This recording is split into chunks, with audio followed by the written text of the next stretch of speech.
नमस्कार, मी प्रशांत कदम. अजून किती क्षेत्रामध्ये दिवे लावणार याला आता काही सीमा उरली नाही. नाशिकमधून जी बातमी समोर येते ती अत्यंत सुन्न करणारी आहे. महाराष्ट्राच्या राजकीय संस्कृतीला लाज आणणारी आहे. एक मोठं सेक्स स्कॅन्डल नाशिकमधून उघड होत आहे. नाशिकमध्ये अशोक खरात या मर्चंट नेव्हीमधल्या निवृत्त कॅप्टनला, तथाकथित भोंदू बाबाला पोलिसांनी एका प्रकरणामध्ये ताब्यात घेतलं. हा गुन्हा होता एका 35 वर्षीय महिलेला गुंगीचं औषध देऊन तिच्यावरती अत्याचार केल्याचा. आणि जेव्हा या प्रकरणाचा पोलीस तपास करत होते तेव्हा त्यांना या बाबाकडं 1-2 नव्हे तर तब्बल 58 व्हिडिओ सापडलेले आहेत. आणि या व्हिडिओमधून महाराष्ट्राच्या राजकीय वर्तुळातल्या, महाराष्ट्राच्या सेलिब्रिटी वर्तुळातल्या काही लोकांचं कनेक्शन सुद्धा याच्यामध्ये असल्याची चर्चा होतीये. त्याच्याबद्दलचे अनेक प्रश्न निर्माण होत.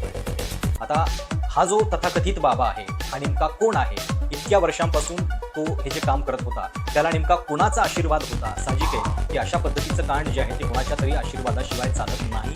आणि त्यामुळं या बाबाला अटक झाल्यानंतर तिथपर्यंत धागेदोरे पोहोचणार का, हा याच्यातला प्रमुख प्रश्न आहे. आणि आत्ता एकतर महाराष्ट्राचे माजी मुख्यमंत्री एकनाथ शिंदे हे या तथाकथित बाबा ज्या मंदिर ट्रस्टचा अध्यक्ष आहे तिथं दर्शन घ्यायला गेलेले होते, त्याच्या संदर्भातले फोटो येत आहेत. दुसरी धक्कादायक बाब म्हणजे राज्य महिला आयोगाच्या अध्यक्ष रुपालीताई चाकणकर यांचे सुद्धा या बाबासोबतचे काही फोटो उघड होत आहेत. म्हणजे अगदी चाकणकर पती पत्नी या बाबाचे पाय धुत आहेत. एके ठिकाणी त्याच्या डोक्यावरती छत्री धरण्यासाठी स्वतः रुपालीताई उभ्या आहेत, असे सुद्धा फोटो समोर आलेले आहेत. आणि याच्यानंतर जेव्हा या सगळ्या गोष्टींबद्दल त्यांच्यावरती आरोप व्हायला लागले तेव्हा चाकणकरांचं स्पष्टीकरण आहे की त्या मंदिर ट्रस्टच्या कामानिमित्त मी त्यांच्याशी भेटीगाठी करत होते आणि त्यांच्या वैयक्तिक जीवनातल्या बाबींशी मला काही कल्पना नाही आहे वगैरे वगैरे. पण त्याच्यामध्ये सुद्धा काही प्रश्न उपस्थित होतात, कारण ज्या पद्धतीच्या गोष्टी सुषमाताई अंधारे यांनी समोर आणलेल्या आहेत, सामाजिक कार्यकर्ते विजय कुंभारे हे जे या सगळ्याबद्दल बोलतायत त्याच्यातनं काही गंभीर प्रश्न उपस्थित होतात. म्हणजे एक गोष्ट ही आहे की अगदी वर्षभरापूर्वी याच बाबाच्या संदर्भात एका स्थानिक पत्रकारानं, एका स्थानिक पोर्टलनं काहीतरी गोप्यस्फोट करण्याचा प्रयत्न केलेला होता. तेव्हा याच रुपालीताई चाकणकरांनी त्याला एक नोटीस पाठवलेली होती त्याच्या विरोधात कारवाई करण्याची. आणि त्याच्यानंतर त्या संबंधित वेब पोर्टलनं रुपालीताईंना पत्र पाठवून माफी मागितलेली होती. म्हणजे ह्याच्यातली धक्कादायक बाब काय बघा की त्या राज्य महिला आयोगाच्या अध्यक्ष आहेत. समजा एखाद्या बाबाच्या विरोधात महिला अत्याचाराबद्दलचं एखादं प्रकरण उघड होत असेल तर त्यांनी ते थांबवायला पाहिजे की त्याची अधिक चौकशी करायला पाहिजे. 1 वर्षापूर्वी जर त्यांनी या सगळ्या संदर्भामध्ये अडसर आणला नसता तर कदाचित हे प्रकरण आधीच उजेडात आलं असतं. अजून ज्या काही महिला याच्यामध्ये बळी पडल्या त्या कदाचित या सगळ्या वासनाकांडातून बळी पडायच्या थांबल्या असत्या. पण महिला आयोग जे महिलांच्या संरक्षणासाठी नेमलं गेलेलं आहे ते नेमकं काय काम करतं हा याच्यातला प्रश्न आहे. नेमकी घटना काय घडलेली आहे, याच्यातले तपशील नेमके काय आहेत आणि हे तपशील बारकाईने समजून घ्या, कारण याच्यातले जी जागेची ठिकाणं आहेत, ज्यांची नावं येत आहेत, त्यांचे पक्ष हे बघितल्यानंतर तुम्हाला याच्या पलीकडचं राजकारण सुद्धा कदाचित लक्षात येईल. ज्याला अटक केलेली आहे तो अशोक खरात, याच्या विरोधात बुधवारी पहाटे गुन्हे शाखेने त्याला ताब्यात घेतलं आणि त्याच्याकडे जो पेनड्राईव्ह सापडला त्याच्यामध्ये 58 आक्षेपार्ह व्हिडिओ असून प्रसिद्ध महिला सेलिब्रिटी संदर्भातले काही व्हिडिओ असल्याचं सांगितलं जात आहे. नाशिकमधल्या सिन्नर तालुक्यामध्ये मिरगाव नावाचं एक छोटंसं गाव आहे आणि या गावातील श्री ईशान्येश्वर मंदिर ट्रस्टचा अध्यक्ष असलेला हा कॅप्टन म्हणजे तो मर्चंट नेव्हीतला आहे असं सांगितलं जात आहे, सेवानिवृत्त आहे.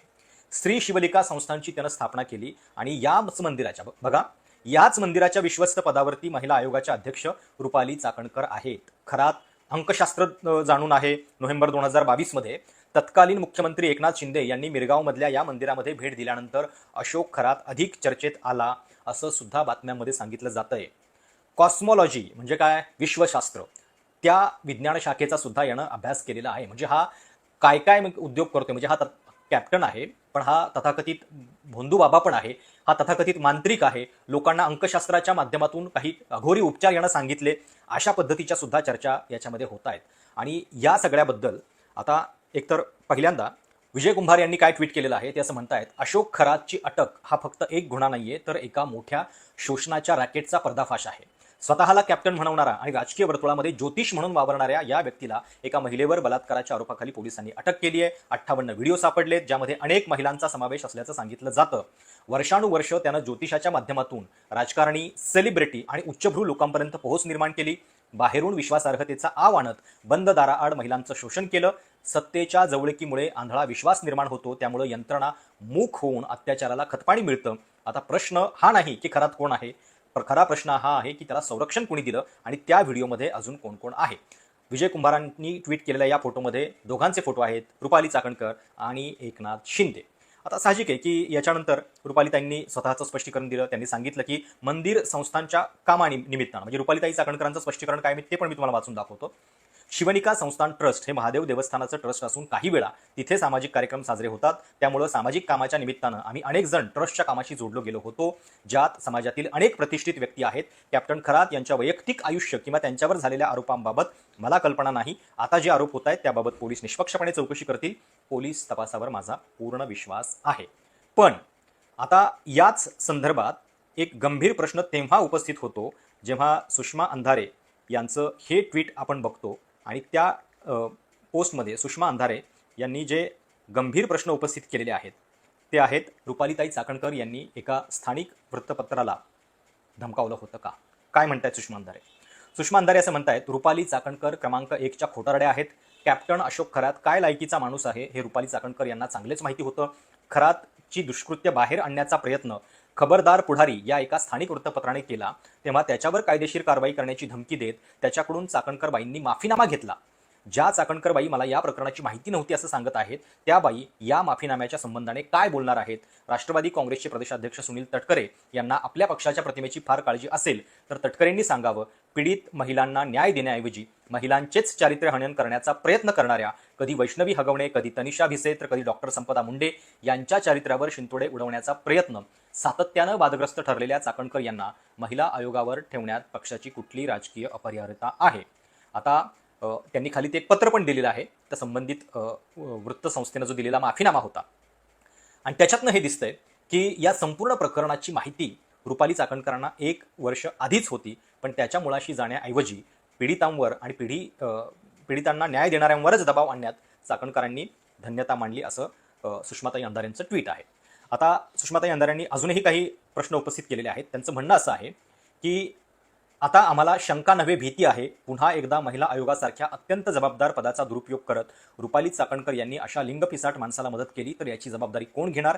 कारण अशा भामट्या ज्योतिषासाठी स्वतः छत्री घेऊन चाकणकर उभ्या आहेत. योगायोगानं राज्याच्या उपमुख्यमंत्री पदावर याच पक्षाच्या नेत्या सुनेत्राताई वहिनी विराजित आहेत. महिला म्हणून सुनेत्रा वहिनींच्या मनाला तरी ही गोष्ट पटते का की अशा लिंगपिसाट माणसाला पाठीशी घालणाऱ्या चाकणकरांना या पदावर ठेवावं?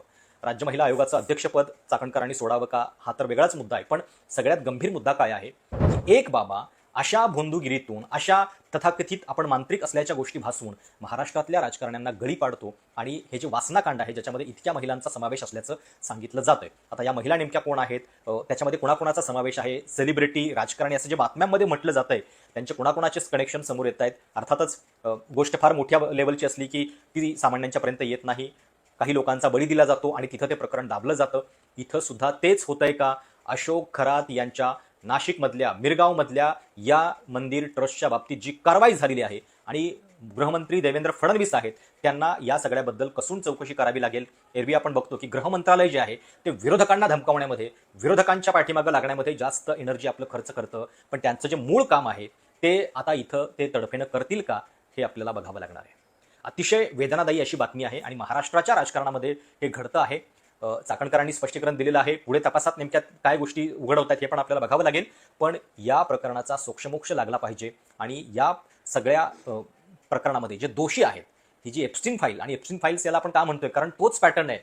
ठराविक लोकांना अशा पद्धतीनं भुलवून त्यांच्या माध्यमातून ब्लॅकमेल करण्याचं काम जर हा बाबा करत होता तर हे रॅकेट आणि पुन्हा अशा पद्धतीचं काम होऊ नये यासाठी नेमकी कुठली कारवाई पोलीस